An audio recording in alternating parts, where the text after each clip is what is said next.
The subcommittee hearing on unidentified anomalous phenomena, or UAPs, will come to order. The witnesses will please stand and raise their right hands. Do you solemnly swear or affirm that the testimony you are about to give is the truth, the whole truth, and nothing but the truth, so help you God? Let the record show that all the witnesses answered in the affirmative. You may be seated. My name is Ryan Fobbs Graves, and I'm a former F-18 pilot with a decade of service in the U.S. Navy, including 2 deployments in Operation Enduring Freedom and Operation Inherent Resolve. I have experienced advanced UAP firsthand, and I'm here to voice the concerns of more than 30 commercial aircrew and military veterans who have confided their similar encounters with me. Today, I would like to highlight 3 critical issues that demand our action. As we convene here, UAP are in our airspace, but they are grossly underreported. These sightings are not rare or isolated, they are routine. Military aircrew and commercial pilots, trained observers whose lives depend on accurate identification, are frequently witnessing these phenomena. Parts of our government are aware of more about UAP than they let on, but excessive classification practices keep crucial information hidden. Since 2021, all UAP videos are classified as secret or above. This level of secrecy not only impedes our understanding, but fuels speculation and mistrust. In 2014, I was an F-18 Foxtrot pilot in the Navy Fighter Attack Squadron 11, the Red Rippers, and I was stationed at NAS Oceana in Virginia Beach. After upgrades were made to our jet's radar systems, we began detecting unknown objects operating in our airspace. At first, we assumed they were radar errors, but soon we began to correlate the radar tracks with multiple onboard sensors, including infrared systems, eventually through visual ID. During a training mission in Warning Area Whiskey 72, 10 miles off the coast of Virginia Beach, 2 F-18 Super Hornets were split by a UAP. The object, described as a dark gray or a black cube inside of a clear sphere, came within 50 feet of the lead aircraft and was estimated to be 5 to 15 feet in diameter. The mission commander terminated the flight immediately and returned to base. Our squadron submitted a safety report, but there was no official acknowledgement of the incident and no further mechanism to report the sightings. Soon, these encounters became so frequent that aircrew would discuss the risk of UAP as part of their regular pre-flight briefs. Pilots are reporting UAP at altitudes that appear above them at 40,000 feet, potentially in low Earth orbit or in the gray zone below the Kármán line, making inexplainable maneuvers like right-hand turns and retrograde orbits or J-hooks. Sometimes these reports are reoccurring, with numerous recent sightings north of Hawaii and in the North Atlantic.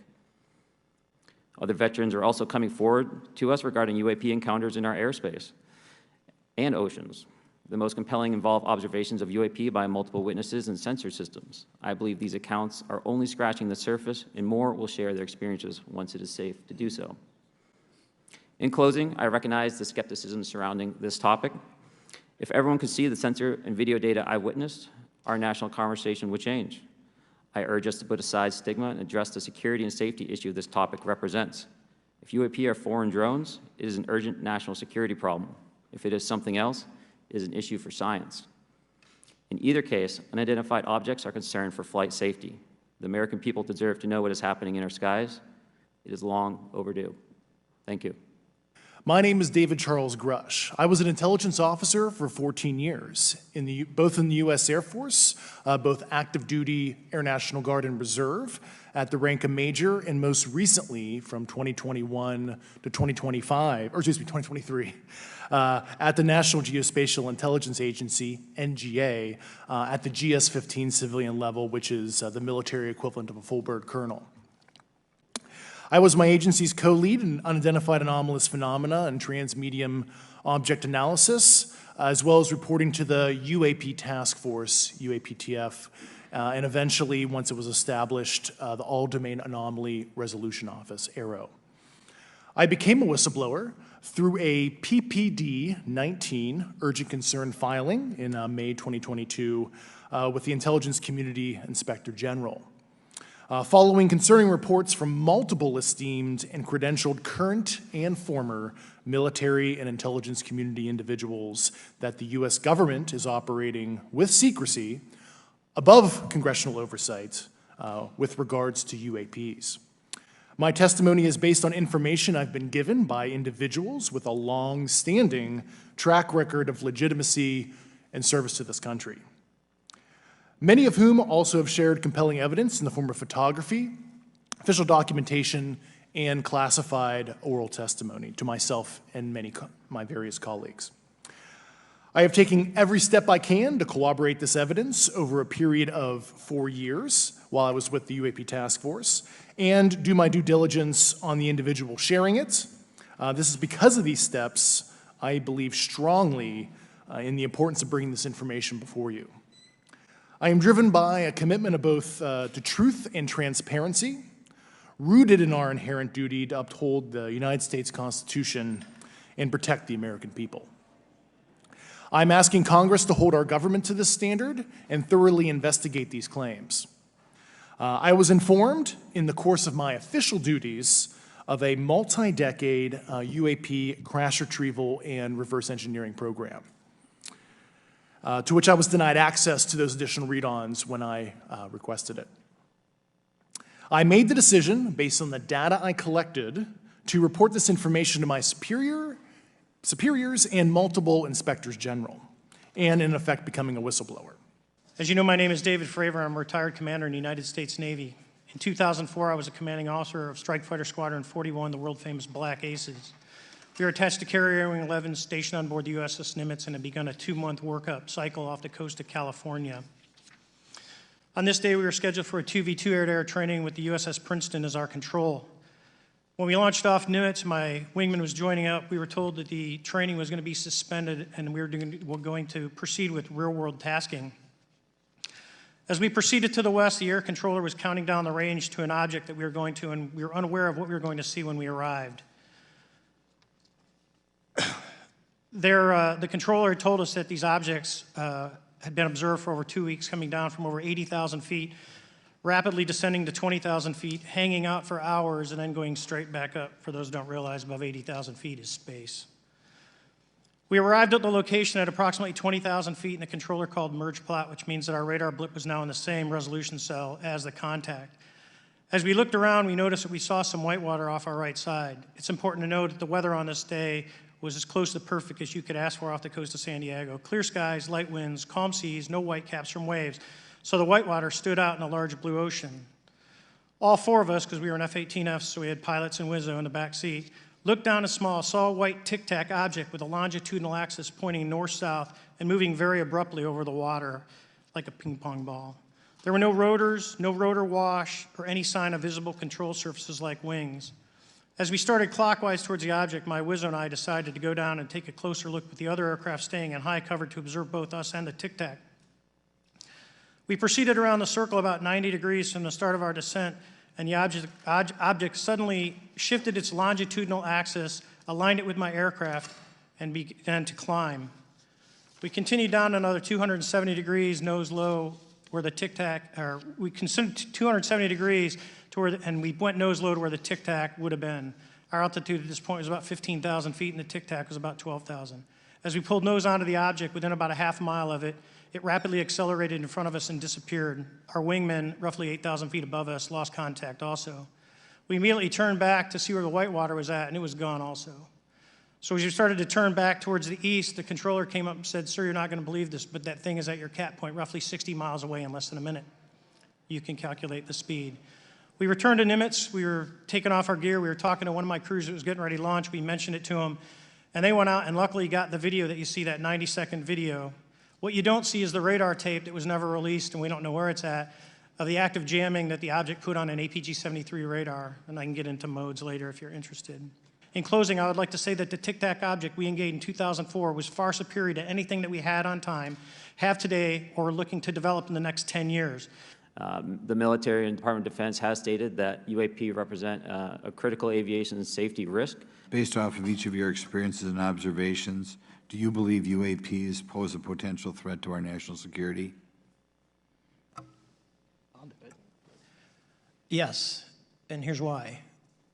The technology that we faced was far superior than anything that we had, and you could put that anywhere. If you had one, you captured one, you reverse engineered it, you got it to work, you're talking something that can go into space, go someplace, drop down in a matter of seconds, do whatever it wants, and leave, and there's nothing we can do about it. Nothing. Mr. Grush, In your complaint to the Intelligence Community Inspector General, you claim that you believe information is being hidden. What kind of information do you think was hidden, and do you think it should remain hidden?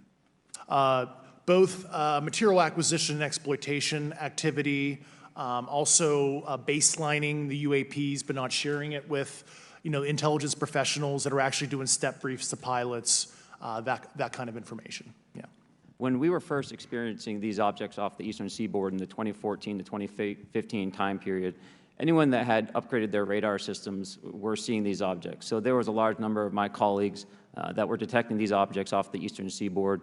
They were further correlating that information with the other onboard sensors, and many of them also had their own eye sightings as well of these objects. On the military aviation side, veterans that have recently got out have shared their stories and have expressed how the objects we were seeing in 2014, 2015 continued all the way to 2019, 2020, and beyond. And so it became a generational issue for naval aviators on the eastern seaboard. Either describe or note that aircraft that are being witnessed, particularly by the 30 folks that you're working with, are essentially outside the scope of anything that we know of today and the technology we have today. Mr. Graves, Mr. Fravor? Yes, the objects that are being seen by commercial pilots are performing maneuvers that are unexplainable due to our current understanding of our technology and our capabilities as a country, and that applies for the military as well. Mr. Fravor? Yeah, I concur with that. We have nothing that can stop in midair and go the other direction, nor do we have anything that can, like in our situation, come down from space, hang out for 3 hours, and go back up. Mr. Gresh, finally, do you believe that our government is in possession of UAPs? Absolutely, based on interviewing over 40 witnesses over 4 years. And where? I know the exact locations, and those locations were provided to the Inspector General and some of which to the intelligence committees. I actually had the people with the firsthand knowledge provide a protected disclosure to the Inspector General. Mr. Graves, again, I'd like to know, how do you know that these were not our aircraft? Some of the behaviors that we saw in a working area, we would see these objects being at 0.0 Mach, that's zero airspeed, over certain pieces of the ground. So what that means, just like a river, if you throw a bobber in, it's going to float downstream. These objects were staying completely stationary in Category 4 hurricane winds. These same objects would then accelerate to supersonic speeds, 1.1, 1.2 Mach, and they would do so in very erratic and quick behaviors that I don't have an explanation for. Mr. Favor, what astonished you the most about the flight capabilities of these Tic Tac, very briefly? The performance, absolute performance. It was. And you're not aware of any other objects that anybody in the world has, in this world, that has those capabilities? No, I think it's far beyond actually our material science that we currently possess. Mr. Grush, thank you for being here, brother. Thank you all very much. Have you faced any retaliation or reprisals for any of your testimony or anything on these lines? Yeah, I have to be careful what I say in detail because there is an open whistleblower reprisal investigation on my behalf, and I don't want to compromise that investigation by providing anything that may help provide somebody information. But it was very brutal and very unfortunate, some of the tactics they used to hurt me both professionally and personally, to be quite frank. Yeah. It's very unfortunate, as they say, when you're over the target, that's when they do the most firing at you. Do you have any personal knowledge of people who have been harmed or injured in efforts to cover up or conceal these extraterrestrial technology? Yes. Personally. Have anyone been murdered that you know of or have heard of, I guess? I have to be careful asking that question. I directed people with that knowledge to the appropriate authorities. Maybe in a, if we could get in a confidential area, SCIF, we could talk about that. But unfortunately, we were denied access to the SCIF, and that's very unfortunate in this scenario. Mr. Favor, do you believe that you witnessed an additional object under the water in relation to your encounter? I will say we did not see an object. There was something there to cause the whitewater, and when we turned around, it was gone. So there was something there that obviously moved. Okay, it was not the same object though that you were looking at, correct? No, we actually joked that the Tic Tac was communicating with something when we came back, and because the whitewater disappeared. Did you experience any of that jamming or interrupting your radar or weapons system? My crew that launched after we landed experienced significant jamming to the APG-73 radar, which was what we had on board, which is a mechanically scanned, very high-end system prior to the APG-79. And yes, it did pretty much everything you could do, range, velocity, aspect, and then it spit the lock, and the targeting pod is passive. That's what we were able to get the video on. Are you aware of any of our enemies that have that capability? No. My first question is, you've identified these as taking place on the East Coast. Is it just on the East Coast where these encounters have been reported? No. Since the events initially occurred, I've learned that the objects have been detected essentially where all operations, Navy operations are being conducted across the world. And that's from the All-Domain Anomaly Resolutions Office reporting. Are there common characteristics to the UAPs that have been cited by different pilots, and can you describe what the convergence of descriptions is? Certainly. We were primarily seeing dark gray or black cubes inside of a clear sphere. I'm sorry, dark gray or black cubes? Yes, inside of a clear sphere, where the apex or tips of the cube were touching the inside of that sphere. And that was primarily what was being reported when we were able to gain a visual tally of these objects. And that occurred over almost 8 years. And as far as I know, it's still occurring. Mr. Grush, what about you? What was your experience after you came forward? I do have knowledge of active planned reprisal activity against myself and other colleagues, and it's very, very upsetting to me. Coming from where? Certain senior leadership at previous agencies I was associated with. And that's all I'll say publicly, but I can provide more details in a closed environment. Okay. Well, I hope you understand that there would be bipartisan rejection of any attempt to vilify, demonize, or engage in other reprisals against our witnesses and people who are telling the truth from their perspective. Yeah, there were certain colleagues of mine that were brutally administratively attacked, and it actually makes me very upset as a leader to see that happen to other coworkers and actually superiors of mine over the last 3 years. How do you account for that response? That seems like a bizarre response.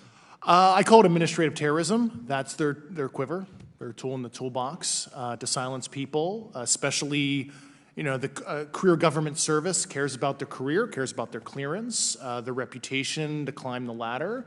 And when you threaten that career path, a lot of people back off. But I'm here to represent those people. So. And what is your general interpretation of these phenomena, or what is your current thinking of trying to make sense of them? Well, I'll say, I'm not like a UFO fanatic. It's not me. But I will tell you that what we saw with 4 sets of eyes over a 5-minute period, still, there's nothing, we have nothing close to it. It was amazing to see. I told my buddy I wanted to fly it, but yeah, it's just an incredible technology. Mr. Grush, in speaking to you yesterday, I just wanted to follow up on Representative Raskin's questions. In the last couple of years, have you had incidences that have caused you to be in fear for your life for addressing these issues? Yes, personally. Okay. Yeah. I just want everyone to note that he's coming forward in fear of his life. To put in perspective, if they were really not scared about this information coming out, why would someone be intimidated like that? Okay, on the 19th of April, Dr. Kirkpatrick, head of Aero, had said that he did not find any evidence of UAPs. You also stated that you had, in your interview, that you had briefed him on information that you were uncovering, but that he did not follow up with you. Were the items that you divulged to him pertinent to national security? Yes, him and I had a classified conversation in April 2022 before he took over Aero in July 2022, and I provided him some concerns I had. Do you know why he might not have followed up with you? Unfortunately, I cannot read his mind. I wish he did. I was happy to give sage counsel to him on where to look when he took the helm of Aero. Can you please explain to me in detail the event that occurred at Vandenberg Air Force Base? Certainly. In the 2003 timeframe, a large group of Boeing contractors were operating near one of the launch facilities at Vandenberg Air Force Base when they observed a very large 100-yard sided red square approach the base from the ocean and hover at low altitude over one of the launch facilities. This object remained for about 45 seconds or so before darting off over the mountains. There was a similar event within 24 hours later in the evening. This was a morning event, I believe 8:45 in the morning. Later in the evening, post-sunset, there were reports of other sightings on base, including some aggressive behaviors. These objects were approaching some of the security guards at rapid speeds before darting off. And this is information that was received through one of the witnesses that have approached me at Americans for Safe Aerospace. Was this documented in any official form, whether it was a police blotter? Yes, they had official documentation and records from the event that the witness held over the years. Gentlemen, let's talk about the laws of physics for a second. Well, I will say the objects that we were seeing, they were spherical, and they were observed up to Mach 2, which is a very non-aerodynamic shape. What about G-forces? Let's talk about G-forces of those vehicles. Could a human survive those G-forces with known technology today? No.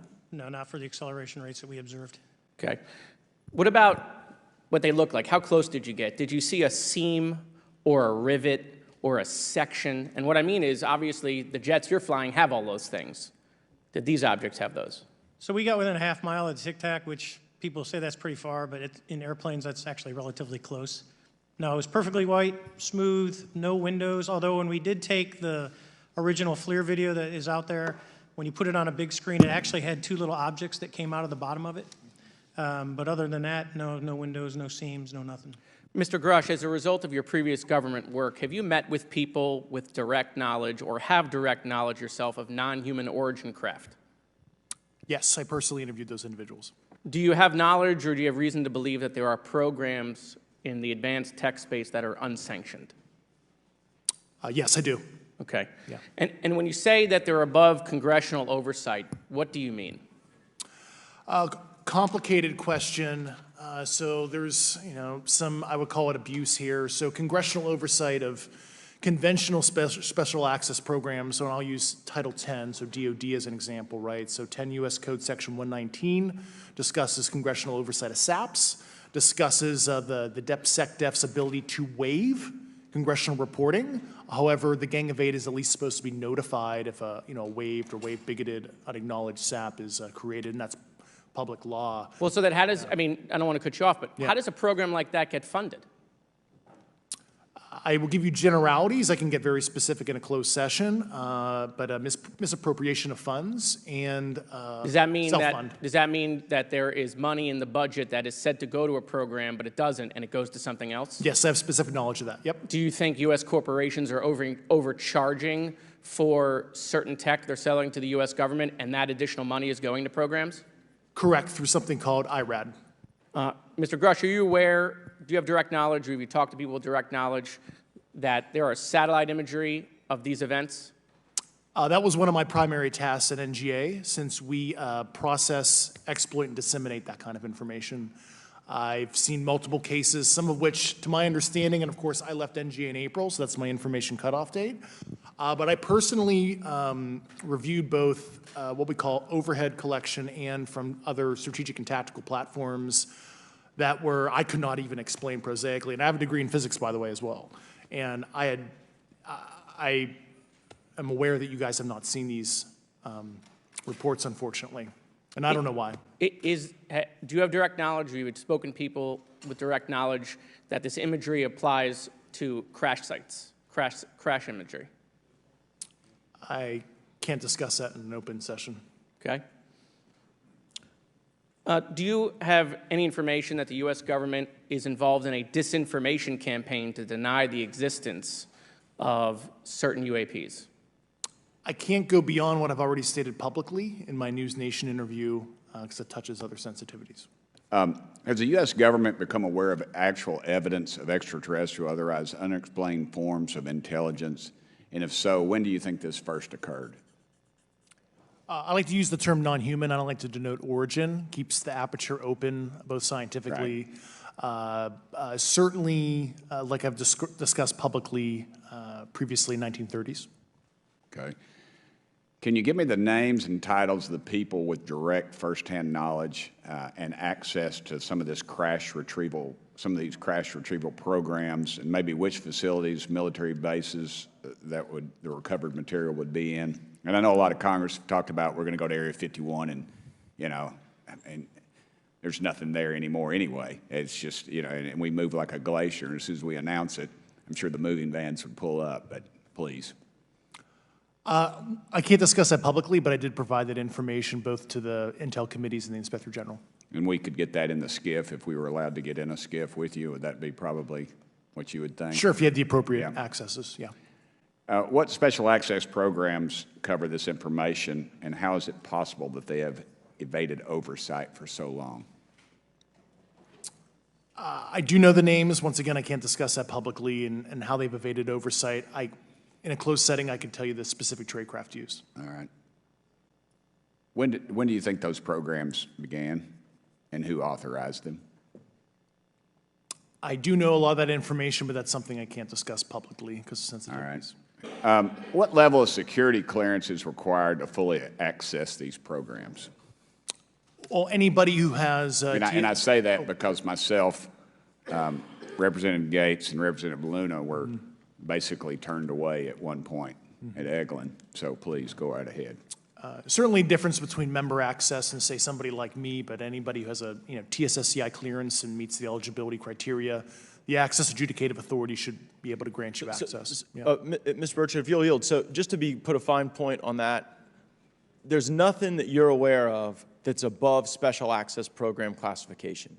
It's a misnomer that there's anything actually above top secret. Executive Order 13526 delineates the classification levels. Right, but I draw a point on that because we can have access to those programs, and so the notion that we're not being given that access sort of defies our typical muscle memory here in Congress. Thank you, Mr. Burchett. I'll yield back to you. Thank you, Mr. Gates. Along those lines, Title 10, you may not know this or not, but Title 10 and Title 50 authorization, they seem to say they're inefficient. So who gets to decide this, in your opinion, in the past? It's a group of career senior executive officials. Okay, are they government officials? Both in and out. Do what? Both in and out of government, and that's about as far as I can go there. Yeah. All right, well, that leads to my next question. Which private corporations are directly involved in this program? How much taxpayer money has been invested in these programs, to your knowledge? I mean, we know we audit the Pentagon every year, and I've been here 5 years, and they failed the dadgum thing every year. They lose over $1 billion a year, we think, and I've told the Department of Defense maybe 60% of their assets are unaccounted for, whatever the heck that means. In the public sector, you go to jail for that kind of crap. So tell me. Yeah, I know when I'm $1 off of my DTS travel voucher, I get hammered, but it seems like it doesn't work the other way, If you sell over $600 worth of stuff on eBay, now you get a call from the IRS. So please, what corporations? Yeah, I don't know the specific metrics towards the end of your question. The specific corporations I did provide to the committees in specific divisions, and I spent 11 and a half hours with both Intel committees. So. Okay, has there been an active U.S. government disinformation campaign to deny the existence of unidentified aerial phenomena? And if so, why? I can't go beyond what I've already espoused publicly about that. What have you stated publicly in your interviews for the congressional record? If you reference my News Nation interview and I talk about a multi-decade, campaign to disenfranchise public interest, basically. Yeah. Mr. Graves, one of your main concerns is that the FAA currently does not have an official process to receive reports of UAP from pilots or others, correct? Correct. And in your experience, what data should the Aero program prioritize for potential collection? We have, location, date, time, but are there other specific characteristics that should be included in these reports? Certainly. I think that there's two categories that would be important. One would be kinematics and understanding the specifics of how the vehicle or objects are moving. And the second would be a more zoomed out approach of being able to look at origin and destination before the incident, as well as getting a better contextual understanding of how these objects are interacting with each other. Thank you. For the record, if you were me where would you look? Titles, programs, departments, regions, if you could just name anything. And I put that as an open question to the three of you. I'd be happy to give you that in a closed environment. I can tell you specifically. Thank you. Commander Fravor? And I would say, and I've told people that you have to know where to look. They're not going to divulge it to you because of the classification levels. But if you know where to look and who to talk to, which is exactly what Mr. Grush can point you, then you have them. Okay. Mr. Graves? I was an operator, so I was depending on folks like Mr. Grosh to do that homework. Okay. Thank you very much. I yield back to the chair. Last week, White House NSC spokesman John Kirby stated that UAPs are having an impact on our training ranges and need to be treated as a legitimate issue. Do you concur with his statements? That's for each of you. Yes. Yes. Yes. Okay. I'm going to take you to specific instances around the Phoenix Valley, because that's where I live. And in '97, we had the famous Phoenix Light case. I don't know if any of you are familiar with that. And if we wanted to, just my question along with my colleague from New York, Ms. Ocasio-Cortez, if we wanted to find out more about that, where would we go to find the files, and who would we address? And are you going to tell me we need to go to a SCIF so you can tell us in a SCIF?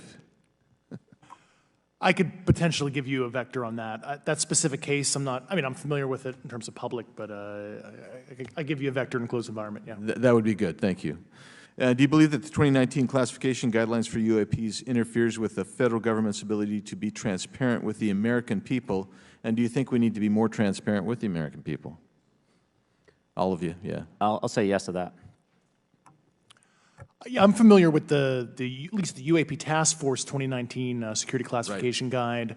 I think it's fair. I did actually help author that with the director. You got a bias that way then. But I will say, I'll call it a lazy attitude about declassifying videos. I mean, I've seen some of the videos of the recent shoot down, and I saw no reason that couldn't have been released as long as they mask some data. The American people deserve to see that imagery in full motion video.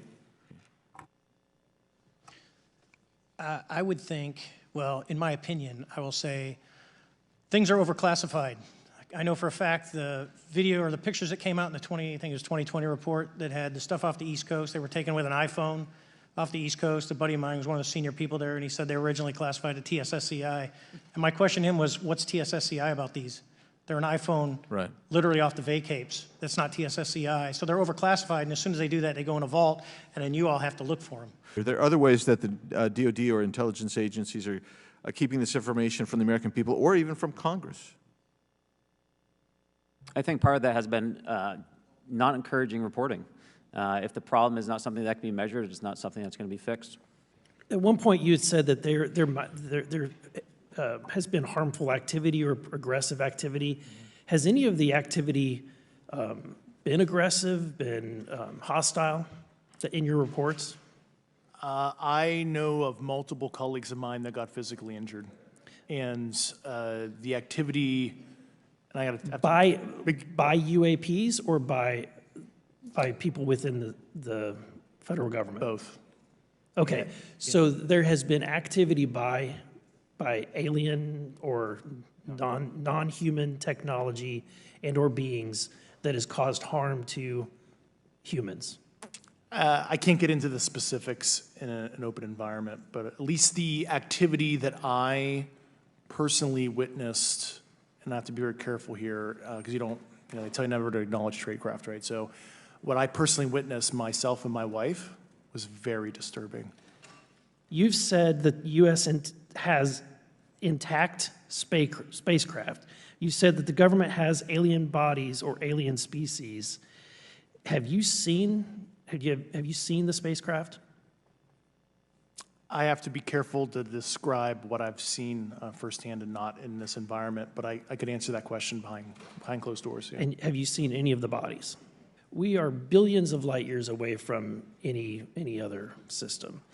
And the concept that an alien species that's technologically advanced enough to travel billions of light years gets here and somehow is incompetent enough to not survive Earth or crashes is something that I find a little bit far-fetched.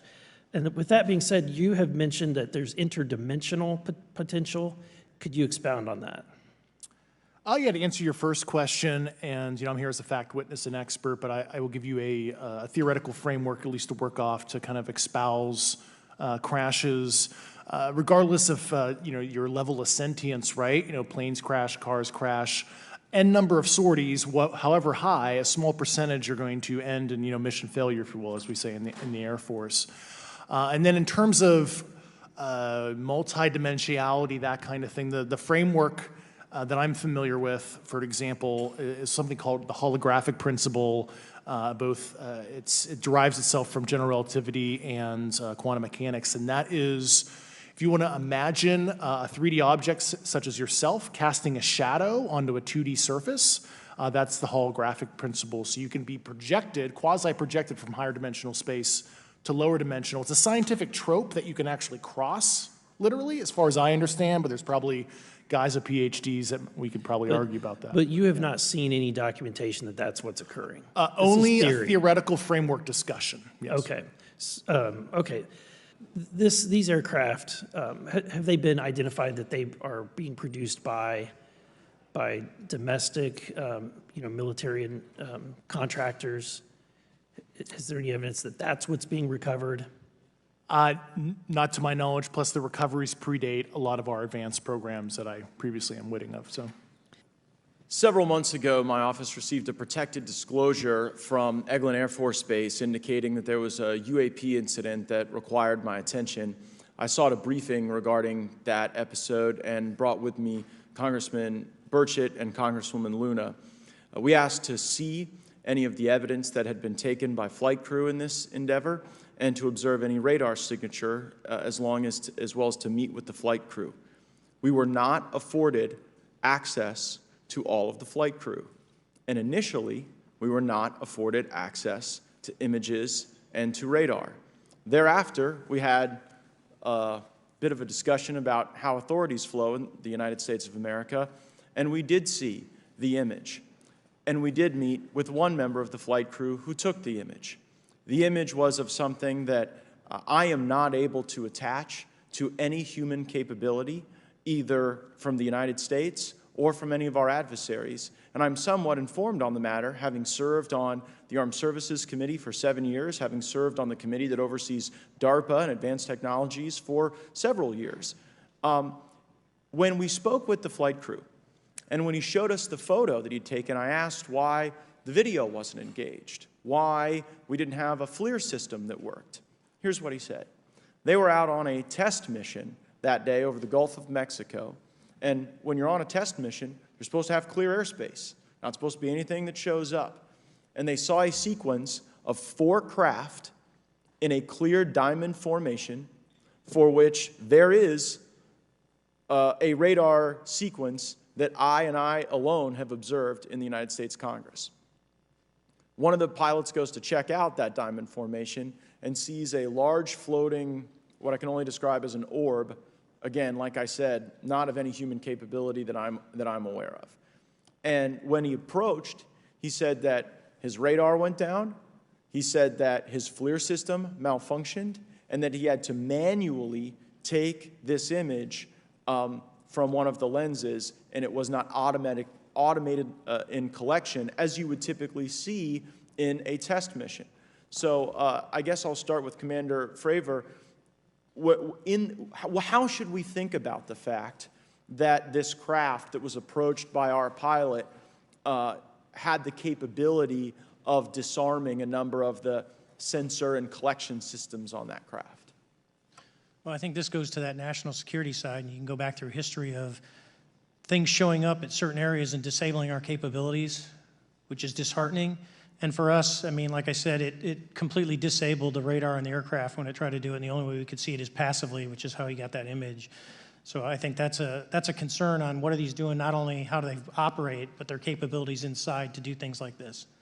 And how should we think about 4 craft moving in a very clear formation, equidistant from one another, in a diamond? In all of the phenomenon, perhaps, Mr. Grave, that you've analyzed, have we ever seen multiple craft in a single formation? I have one particular case, and that was during the gimbal incident. The recording on the AT FLIR system shows a single object that rotates. You hear the pilots refer to a fleet of objects that is not visible on the FLIR system, and that was something that I witnessed during the debrief as part of the radar data on the situational awareness page. I would like to add, however, Congressman, there's a small bit of anger, I would say, I would feel that those pilots are still facing that difficulty in reporting this topic, and they don't have the tools to be able to mitigate this issue. It just goes to show how serious this is and why this is such an important issue for our pilots and for our nation. It was stated explicitly to me by these test pilots that if you have a UAP experience, the best thing you can do for your career is forget it and not tell anyone. Because any type of reporting, either above the surface or below the surface, does have a perceived consequence to these people, and that is a culture we must change if we want to get to the truth. Mr. Chairman, I would observe that perhaps as we move forward from this hearing, there are some obvious next steps. Every person watching this knows that we need to meet with Mr. Grush in a secure, compartmentalized facility so that we can get fulsome answers that do not put him in jeopardy and that give us the information we need. Second, I would suggest that the radar images that were collected of this formation of craft out of Eglin Air Force Base, and specifically the actual image taken by the actual flight crew that we can actually validate, be provided to the committee, subpoenaed if necessary, so that we're able to track how to get this type of reporting and analysis done in a more fulsome way. That would be my recommendation, humbly, as a guest here of the Fine Oversight Committee. I yield back. Do you believe there's an active disinformation campaign within our government to deny existence of UAPs, yes or no? I don't have an answer to that. As previously stated publicly, yes. I think previously with like Project Blue Book, yes, but currently I don't speak for the United States government. Okay, thank you. I have a few questions for Mr. Graves. What percentage of UAP sightings, in your belief, go unreported by our pilots? This is an approximation based off of my personal experience speaking with a number of pilots, but I would estimate we're somewhere near 5% reporting, perhaps. So like 95% basically don't report seeing UAPs. That's just my personal estimate. A few questions for Mr. Favor. As an expert naval aviator, have you ever seen an object that looked and moved like the Tic Tac UAP? No. Did the Tic Tac UAP move in such a way that defied the laws of physics? The way we understand them, yes.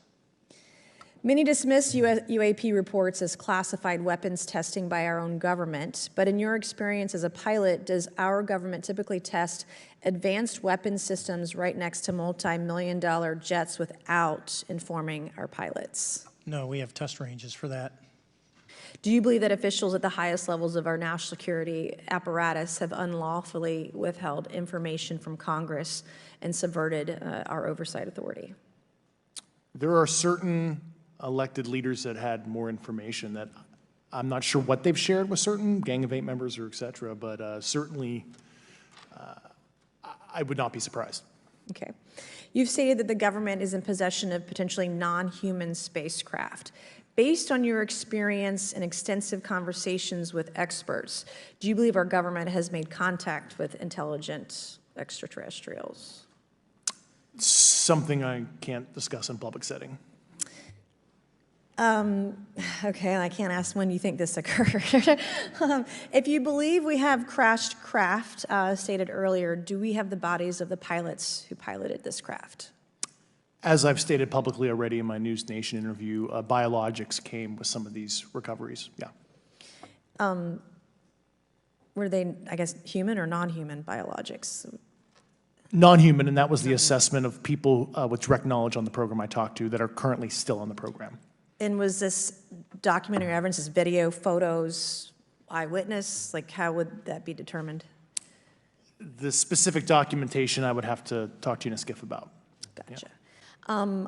Okay, so, and you may or may not be able to answer my last question, and maybe we get into a skiff at the next hearing that we have, but who in the government, either what agency, sub-agency, what contractors, who should be called into the next hearing about UAPs, either in a public setting or even in a private setting? And you probably can't name names, but what agencies or organizations, contractors, et cetera, do we need to call in to get these questions answered, whether it's about funding, what programs are happening, and what's out there? I can give you a specific cooperative and hostile witness list of specific individuals that were in those. And how soon can we get that list? I'm happy to provide that to you after the hearing. Super, thank you, and I yield back. Commander Fravor, we have all seen the floating Tic Tac video that you engaged with on November 14th, 2004. Can you briefly talk about why you were off the coast of San Diego that day? Yeah, we were at a workup with all the battle groups, so we integrate the ships with the carrier, the air wing with the carrier, and we start working. So we were doing an air-to-air defense to hone not only our skills, but those of the USS Princeton when they had been tracking them for 2 weeks. The problem was that there was never manned aircraft airborne when they were tracking them, and this was the first day, and unfortunately, we were the ones airborne and went and saw it. Do you remember the weather that day? Was it cloudy or windy or anything out of the ordinary on the Pacific coast? It was actually, if you're familiar with San Diego, it was a perfect day, light winds, no whitecaps, clear skies, not a cloud. It was, for flying, it was the best. Now, is it true that you saw, in your words, a 40-foot flying Tic Tac-shaped object? That's correct. Or for some people that can't know what a Tic Tac is, it's a giant flying propane tank. Fair enough. Did this object come up on radar or interfere with your radar or the USS Princeton? The Princeton tracked it, the Nimitz tracked it, the E-2 tracked it. We never saw it on our radars. Our fire control radars never picked it up. The other airplane that took the video did get it on a radar. As soon as it tried to lock it jammed the radar, spit the lock, and he rapidly switched over to the targeting pod, which you can do in the F-18. From what you saw that day and what you've seen on video, did you see any source of propulsion from the flying object, including on any potential thermal scans from your aircraft? No, there's none. There's no IR plume coming out. And Chad, who took the video, went through all the EO, which is black and white TV, and the IR modes, and there's no visible signs of propulsion. It's just sitting in space at 20,000 feet. In your career, have you ever seen a propulsion system that creates no thermal exhaust? No. Can you describe how the aircraft maneuvered? Abruptly, very determinate. It knew exactly what it was doing. It was aware of our presence, and it had acceleration rates. I mean, it went from 0 to matching our speed in no time at all. Now, if the fastest plane on Earth was trying to do these maneuvers that you saw, would it be capable of doing that? No, not even close. And just to confirm, this object had no wings, correct? No wings. Now, was the aircraft that you were flying, was it armed? No, never felt threatened at all. If the aircraft was armed, do you believe that your aircraft or any aircraft in possession of the United States could have shot the Tic Tac down? I'd say no. Just on the performance, it would have just left in a split second. It looks like that we have a problem here that needs further investigation. Yes. In your belief, is this flying Tic Tac, I mean, is it capable of being the product of any other nation on the earth? No, like I said earlier, I think it defies current material science and the ability to develop that much propulsion. And I know there's been some physicists that have done calculations, which is beyond anything that we have. Well, either the United States has an adversary here in this world that we don't know, or we really have some serious investigations to do. I really appreciate you being here. Is there anything else about the November 14th, 2004 incident that you think is important for this committee to know that you haven't been asked here today? No, it's been said it's probably the most credible UFO sighting in history based on all the sensors that were tracking it, and then for us to get visual and to go against the naysayers that it's something on the screen or whatever. I mean, there's 4 sets of human eyeballs. We're all very credible. Of the 6 of us that were involved in the thing, including the video, every one of us is going to do 20-plus years in the military in very responsible positions. So I'd say the world needs to know that. It's not a joke. Well, thank you very much for your testimony here today for all of you, and I yield back, Mr. Chairman. I serve on the National Security Subcommittee for the Financial Services Committee, so I really want to stay in the national security lane, if I may. So when we think about traditional adversaries and both us towards them and them towards us. You know, we probe their capabilities. We look for weaknesses, and we collect that data, that reconnaissance for in the event we need it in the future. For each of you, yes or no question, based off of your own experience or the data that you've been privy to, is there any indication that these UAPs could be essentially collecting reconnaissance information? Mr. Graves? Yes. Mr. Grush? Fair assessment, yeah. Mr. Fravor? Very possible. Again, in the national security vein, is it possible that these UAPs would be probing our capabilities? Yes or no, Mr. Graves? Yes. Grush? Yes. Fravor? Definitely. Is it possible that these UAPs are testing for vulnerabilities in our current systems? Yes. Yes. Possible. Do you feel, based off of your experience and the information that you've been privy to, that these UAPs provide an existential threat to the national security of the United States? Mr. Graves? Potentially. Yes, sir, potentially. Same answer, potentially. Yeah, I'd say Fravor? definitely, potentially. Mr. Graves and Fravor, you know, in the event that your encounters had become hostile, would you have had the capability to defend yourself, your crew, your aircraft? Absolutely not. Sir? No. Is, based off of the information that you've been privy to, is there any indication that these UAPs are interested in our nuclear technology and capabilities? Yes.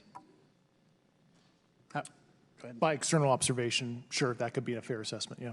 Yes.